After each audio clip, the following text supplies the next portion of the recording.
સોમનાથ કિચનમાં આપ સૌનું હાર્દિક સ્વાગત છે। તો આજે ગણેશ ચતુર્થી ને કાલે ગણેશ ચતુર્થી છે, તો આપણે એના માટે લાડવા બનાવવાના છે, ચૂરમાના લાડવા બનાવવાના છે। તો ચાલો જોઈ લઈએ। તો જુઓ, આ 2 વાટકા મેં ઘઉંનો લોટ લીધો છે ચાળીને, અને આટલો લોટ અડધી નાની વાટકી મેં ચણાનો લીધો છે, અને આટલો નાની 1 વાટકી આપણે સૂજી લઈ લઈશું।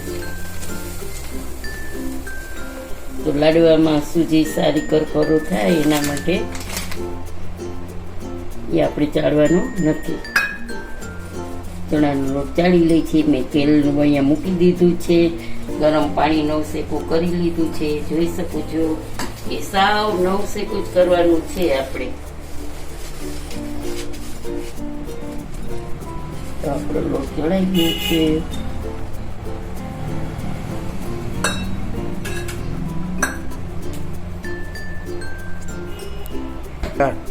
બધું આપણે એકદમ સરસ રીતે મિક્સ કરી દઈશું।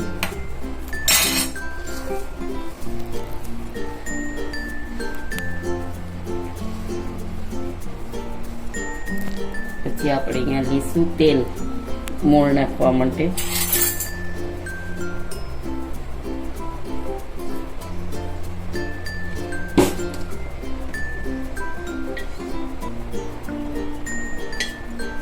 તો 2 ચમચા જેટલું મેં તેલ લીધું છે મોણ નાખવાનું। પછી આપણે એકદમ સરસ મજાનો કઠોળ લોટ બાંધવાનો છે।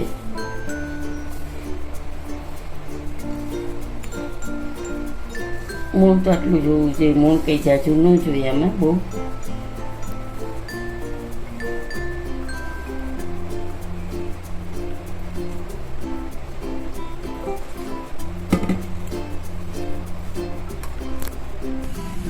જો આપણે આટલો એકદમ કઠણ લોટ બાંધી લીધો છે થોડો થોડો કરીને, અને પછી આપણે એને એકદમ કૂળવી લીધો છે।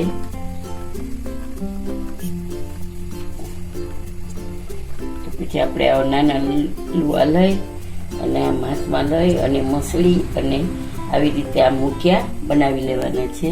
તો મેં અહીંયા બનાવી લીધા છે એટલા મુઠિયા।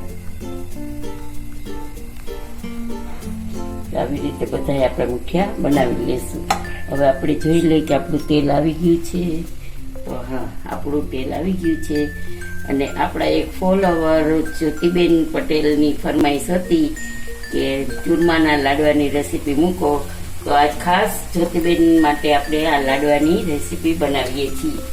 અને ગણેશ ચોથ આવતી હતી, એટલે ગણેશ ચોથને દિવસે ગણેશ દાદા માટે ખાસ લાડવા ધરાવવાના હોય, તો એના માટે આજે વિડીયો બનાવી છે આપણે।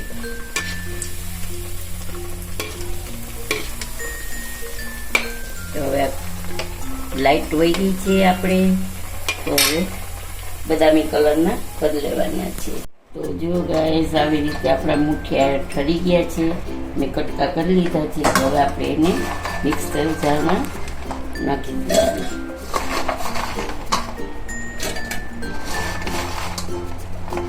પછી આપણે એને ચાળી લઈશું।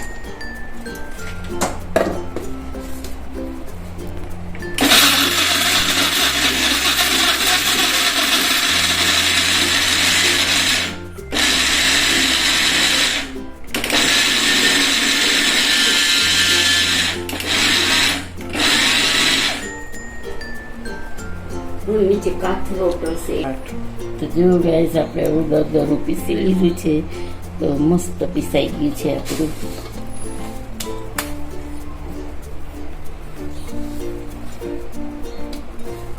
પછી આપણે એને ઘઉંનો આંક છે ને, ઘઉંના આંકે ચાળી લઈશું।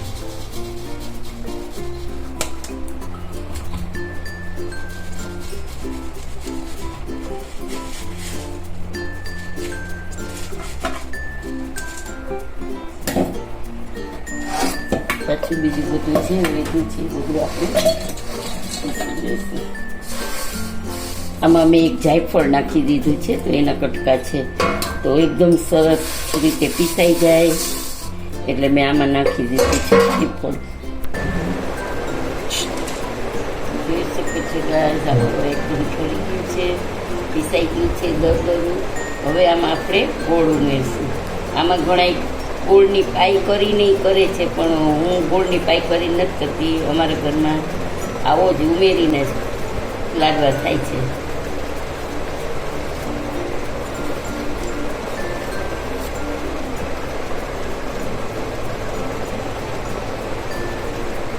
તો આપણે ગોળ તો એવી જ રીતે ઉમેરશું કે અટકળે જેટલું આપણે ઉમેરીને ખ્યાલ આવી જાય આપણને. તો એક જેટલી 2 વાટકી આપણે લીધો હતો ને લોટ, એના હિસાબથી આપણે 1 વાટકી જે ઉપર થોડોક ગોળ છે એટલે એ તો તમને ખ્યાલ આવી જાય કે ગોળ આપણે ઉમેરીએ એટલે એમ થાય કે ખબર પડી જાય તમને કે આ બરાબર માપમાં છે.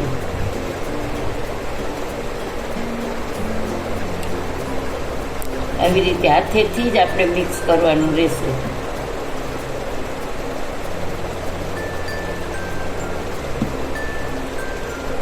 હજી આપણું ઘી જોઈ આ નાખીએ છીએ આપણે તો ઉપર આવતું નથી ફટાફટ, એટલે આપણે ઘી એકદમ ગરમ કરવાનું છે. છણતું ઘી કરશું.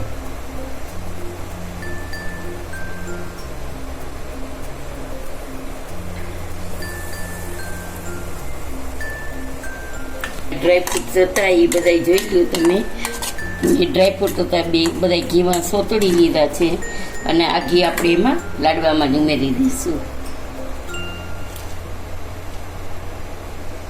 તો જોઈ શકો છો આ મેં નાખ્યું છે લોટ જરાક, તો એકદમ ઉપર આવી ગયું છે. તો આપણું બેટર તૈયાર છે.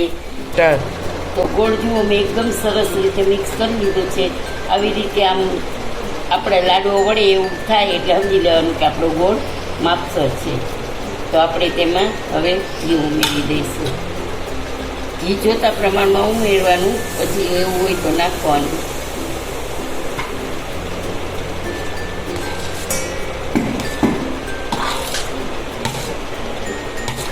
ઘીનું મેં માપ નથી લીધો એટલે જોતો પ્રમાણમાં નાખશું આપણે. હવે આ ડ્રાયફ્રૂટ છે એ આપણે નાખી દઈએ એટલે એમાં ઘી છે થોડું.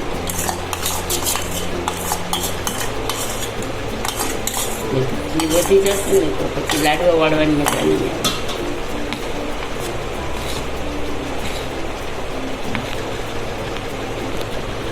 તો બસ આપણું ઘી બરાબર જ છે.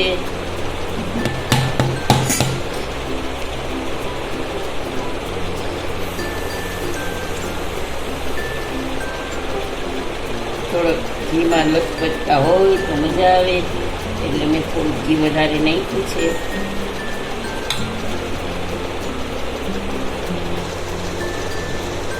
જોઈ શકીએ છીએ ગાઈઝ આપણું એકદમ ઘી બરાબર મિક્સ કરી લીધું છે. તો હવે આપણા લાડવા વાળવા માટે રેડી છે. તો આપણે એક લાડવા વાળી અને ગ્લાસમાં નાખશું.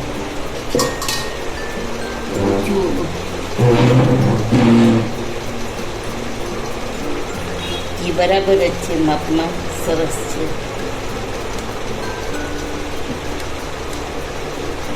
આપણે લાડુ રાખી દઈશું. વાળી આવી રીતે લાડવા રાખી દઈશું આપણે.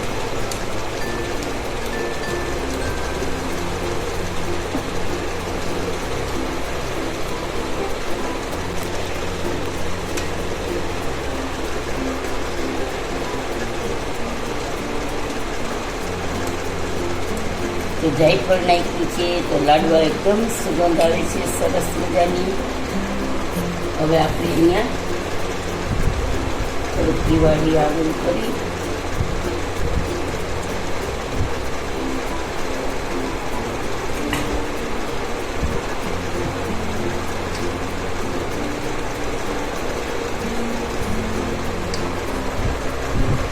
આપણે એકદમ ખસખસ લગાવી દઈશું.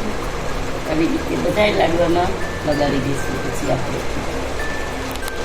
જે આજનો વિડીયો તમને કેવો લાગ્યો તે જરૂરથી જણાવજો. સબસ્ક્રાઈબ કરજો, લાઈક કરજો, શેર કરજો અને બેલ બટન પ્રેસ કરજો અને કમેન્ટ કરી જરૂરથી કહેજો કે આજનો તમને લાડવાનો વિડીયો કેવો લાગ્યો. જય શ્રી કૃષ્ણ.